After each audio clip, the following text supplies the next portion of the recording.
প্রয়াগরাজে এসে আমরা একটা মন্দির দেখাবো যে মন্দিরে বনবাসের সময় রামজি নিজে এসে থেকেছিলেন। এখন আমরা যে জায়গাটা দেখছি এই জায়গা কিন্তু ইন্দিরা গান্ধীর জন্মস্থান, মানে এখানে ইন্দিরা গান্ধী জন্মেছিলেন। আগের ভিডিওতে মহাকুম্ভ মেলার পুরো গল্প, পুরো কুম্ভ মেলা ঘুরিয়ে দেখিয়েছি। এই ভিডিওতে স্পেশালি বলবো যে প্রয়াগরাজ বা এলাহাবাদ এলে কুম্ভ মেলার সঙ্গে সঙ্গে যদি হাতে সময় থাকে কোন কোন জায়গা ঘুরে দেখতে পারবে, আর এলাহাবাদের বা প্রয়াগরাজের কোন কোন জায়গা সবথেকে বেস্ট ঘোরার জন্য। কুম্ভ মেলার সঙ্গে সঙ্গে এই জায়গাগুলো হাতে সময় থাকলে অবশ্যই একবার ঘুরে দেখবে। প্রয়াগরাজ ঘুরতে এলে কুম্ভ স্নানের পরে হাতে সময় থাকলে ঘুরে দেখতে পারেন প্রয়াগরাজ। আমি যখন সন্ধেবেলা প্রয়াগরাজ পৌঁছালাম, সন্ধেটা শুরু করেছিলাম এখানকার দুধ মালাই খেয়ে, যেটা কিন্তু অন্য কোথাও পাবে না। প্রয়াগ স্টেশনে নেমে সুযোগ পেলে এইটা অবশ্যই টেস্ট করে দেখো। আর সকালে সঙ্গম স্নান, তারপর অক্ষয় বৃক্ষ দর্শন। আর হ্যাঁ, আজকের আমি সেই সব জায়গার কথা বলবো যেটা প্রয়াগরাজে এলে অবশ্যই ঘুরে দেখবেন। চলুন আজকে জেনে আসি কুম্ভ স্নানের সাথে সাথে প্রয়াগে ঘুরতে এলে আর কোন কোন জায়গা আমরা দেখতে পারি। তো কুম্ভ মেলা দেখতে গেলে এলাহাবাদের অনেক জায়গা রয়েছে, হাতে যদি একটু সময় থাকে সেই জায়গাগুলো কিন্তু কভার করা যায়। আমি এখন যেখানে রয়েছি সেটা হলো চন্দ্রশেখর আজাদ পার্ক। পিছনে দেখো একটা স্ট্যাচু রয়েছে, এখানে কিন্তু চন্দ্রশেখর আজাদকে গুলি করে হত্যা করা হয়েছিল। তো এইটা একটা পুরো বাগান, যার মাঝখানে এরকম একটা স্ট্যাচু করা রয়েছে। আর পিছনে যে গাছটা দেখা যাচ্ছে এই গাছের নিচে কিন্তু ওনাকে হত্যা করা হয়েছিল। তো এখানে এই স্ট্যাচু দেখার জন্য 5 টাকার টিকিট কেটে তারপর এখানে আসতে হবে। তো হাতে একটু সময় থাকলে এই সাইট সিনগুলো করতে পারো, এই জায়গাগুলো ভিজিট করতে পারো। তো এখান থেকে সোজা গেলে কিন্তু আমরা যে মেন কুম্ভ মেলা সেই দিকে যাব। তো আরও বেশ কয়েকটা জায়গা রয়েছে যেগুলো একের পর এক তোমাদেরকে ঘুরিয়ে দেখাবো। চন্দ্রশেখর আজাদ পার্ক পেরিয়ে এগিয়ে চললাম শহরের রাস্তা ধরে, আর পৌঁছে গেলাম ভরদ্বাজ পার্কে। আমি যেখানে দাঁড়িয়ে রয়েছি তার পিছনে একটা বড় মূর্তি দেখতে পাচ্ছ, এটা ঋষি ভরদ্বাজের মূর্তি। এখানে রয়েছে ভরদ্বাজ পার্ক। এলাহাবাদে এলে এই পার্কটা কিন্তু অবশ্যই ঘুরে দেখতে হবে। তো একটু এগিয়ে গেলেই ভরদ্বাজ পার্কের গেট, আর সেখান থেকে টিকিট কালেক্ট করে একটু ঘুরে নেবো ভরদ্বাজ পার্ক। এখান থেকে 10 টাকার টিকিট কেটে ভরদ্বাজ পার্ক, সামনেই গেট, আর এখান থেকে আপনাদের প্রবেশ করতে হবে। তো এইখানে পার্কের গেট, আর এই দিকেই সেই বিশাল বড় ভরদ্বাজের মূর্তি। তো আমরা এইটা দিয়ে সোজা যাব। এলাহাবাদ শহরের মধ্যে ছোট্ট একটা পার্ক। এখানে যেটা দেখালাম শুরুতেই, রাস্তা থেকেই দেখা যাবে ঋষি ভরদ্বাজের একটা বিশাল মূর্তি, আর তার ভিতরেই একটা সুন্দর পার্ক। বলা যায় যে এখানে গঙ্গার কানেকশন ছিল আগে, গঙ্গা নদীর কোনো একটা শাখা এখান দিয়ে বয়ে যেত। পার্কটা খুব সুন্দর, কিছুক্ষণ সময় কাটানোর জন্য ডেফিনেটলি খুব ভালো। তো খুব সুন্দর পরিষ্কার পরিচ্ছন্ন সবুজ গাছে ঘেরা আর ফোয়ারাতে ঘেরা এই পার্ক। প্রচুর দর্শনার্থী কিন্তু এখানেও এসে বেশ কিছু সময় কাটাচ্ছে। এই ভরদ্বাজ পার্ক থেকে একটু এগোলেই ভরদ্বাজ আশ্রম। হ্যাঁ, এখানেই ভগবান রামচন্দ্র বনবাসের সময় বেশ কয়েক বছর কাটিয়েছিলেন। এর আগে আমি যেখানে গেছিলাম সেটা হলো ঋষি ভরদ্বাজ পার্ক, ছোট পার্ক ছিল। কিন্তু এখন যেখানে এসেছি সেটা হলো ঋষি ভরদ্বাজ আশ্রম। আশ্রমটা বেশ বড়। এখানে কিন্তু রামজি এসেছিলেন, আর যে কক্ষে রামজি এসেছিলেন সেইটা তোমাদেরকে দেখাবো, আর তার সঙ্গে সঙ্গে মন্দিরটা একটু ঘুরে দেখাবো। তো একটু আগে আমরা দেখলাম ভরদ্বাজ মূর্তি, ভরদ্বাজ পার্ক, আর এখানে কিন্তু মহর্ষি ভরদ্বাজের আশ্রম। এটাই আশ্রম, এখানে কিন্তু পূজা পাঠ হয়।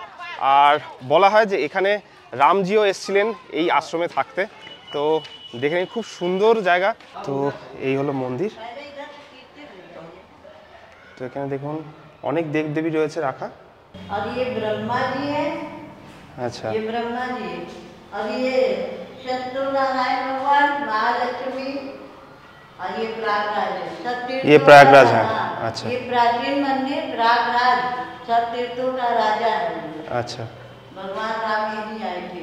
তো এতক্ষণ আমরা যে মন্দিরের মূর্তিগুলো দেখলাম, দেখুন একটু ছোট্ট ঘরের মধ্যে সব এখানে রাখা রয়েছে।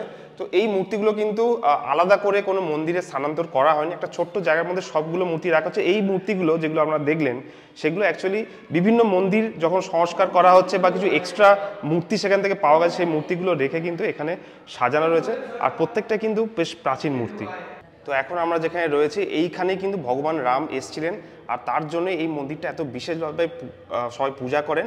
আর এখানে কিন্তু গঙ্গার একটা কানেকশন ছিল আগে, আদি গঙ্গা যেটা, সেটা কিন্তু এখান থেকে কানেক্ট হতো।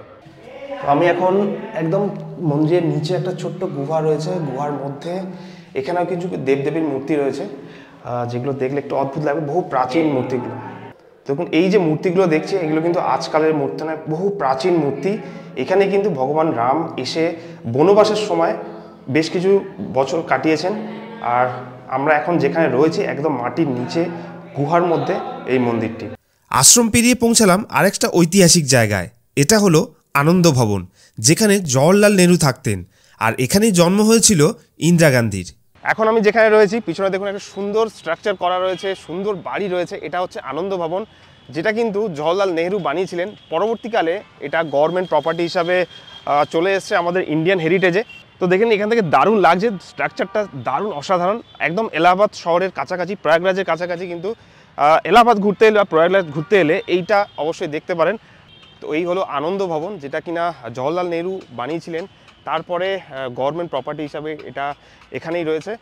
তো এখানে ঘুরতে এলে দুরকম টিকিট রয়েছে, একটা 30 টাকার, একটা 100 টাকা। 30 টাকার টিকিট কেটে বাইরে বাইরে ঘুরতে পারবে। বাইরে থেকে দেখা যাবে জওহরলাল নেহরুর রুম, মতিলাল নেহরু যেখানে থাকতেন সেই ঘরগুলো বাইরে থেকে দেখা যাবে। আর 100 টাকার টিকিট কাটলে কিন্তু উপরের ঘরগুলোতেও গিয়ে সেখানে ঘোরা যাবে। তো সময় কম, অল্প সময়ে এই জায়গাগুলো ঘুরতে গেলে, পুরোটা দেখতে গেলে সারাদিন চলে যাবে।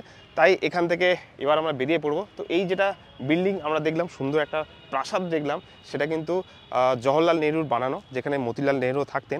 এখন আমরা যে জায়গাটা দেখছি এই জায়গা কিন্তু ইন্দিরা গান্ধীর জন্মস্থান, মানে এখানে ইন্দিরা গান্ধী জন্মেছিলেন। তো এর আগে আমরা মতিলাল নেহরু যেখানে থাকতেন, জওহরলাল নেহরু যেখানে থাকতেন সেটা দেখলাম। আর এখন যে বাড়িটা আমরা দেখছি এখানে কিন্তু ইন্দিরা গান্ধী জন্মেছিলেন। তো এই বিশাল একটা বাড়ি, সুন্দর বিশাল বড় জায়গা। তো এখানে সামনে মিউজিয়ামও রয়েছে, তবে মিউজিয়ামের ভেতরে আজকে আমরা যাব না, আমরা বাইরের থেকেই পুরো যে জায়গাটা আপনাদেরকে দেখাচ্ছি। শহর পেরিয়ে এগিয়ে এলাম গঙ্গার পাশে, যেখানে রয়েছে আকবরের কেল্লা, আর তার পাশেই রয়েছে বড়ে হনুমানজি কি মন্দির। অনেকে চলতি ভাষায় লেটে হুয়ে হনুমানজি কি মন্দিরও বলে। এই দেওয়ালে কিন্তু অনেক টিয়া পাখির বাসা রয়েছে, ওপরে ওপরে ছোটো ছোটো টিয়া পাখির প্রচুর বাসা রয়েছে। আর এই যে ছোটো ছোটো ঘর, এইগুলোই কিন্তু প্রচুর টিয়া পাখি আছে। আর এই যে জলের দাগ দেখতে পাচ্ছ, যখন বর্ষার সময় কিন্তু জল, যে নদীর জল এতটা অবধি উঠে যায়, মানে কেল্লার প্রায় 30% কিন্তু জলে ডুবে যায়। আমরা এখন যেখানে দাঁড়িয়ে রয়েছি এই পুরো জায়গাটা কিন্তু জলের মধ্যে চলে আসে বর্ষার সময় বা একটু বেশি বৃষ্টি হলে।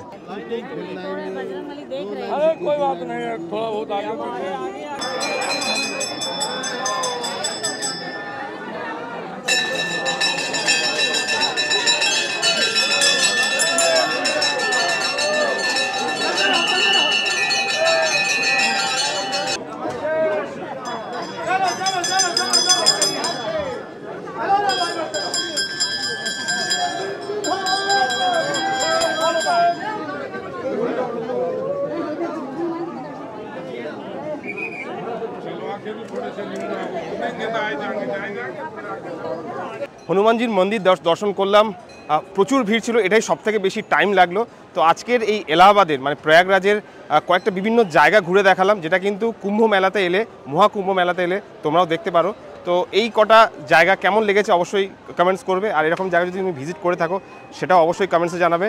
তো এখন আমরা হনুমানজির মন্দির থেকে বেরিয়ে আজকের এই ছোট্ট ব্লগটা শেষ করলাম। এর আগে কুম্ভ মেলা নিয়ে পুরো ডিটেলসে বলেছি, অক্ষয় বৃক্ষ নিয়ে পুরো ডিটেলস ভিডিও করেছি, সেগুলো যদি না দেখে থাকো অবশ্যই দেখবে। তো আজকের কুম্ভ মেলা থেকে এটুকুই, নেক্সট ভিডিওতে আরেকটা ইন্টারেস্টিং গল্প নিয়ে আবার তোমাদের সঙ্গে দেখা হবে।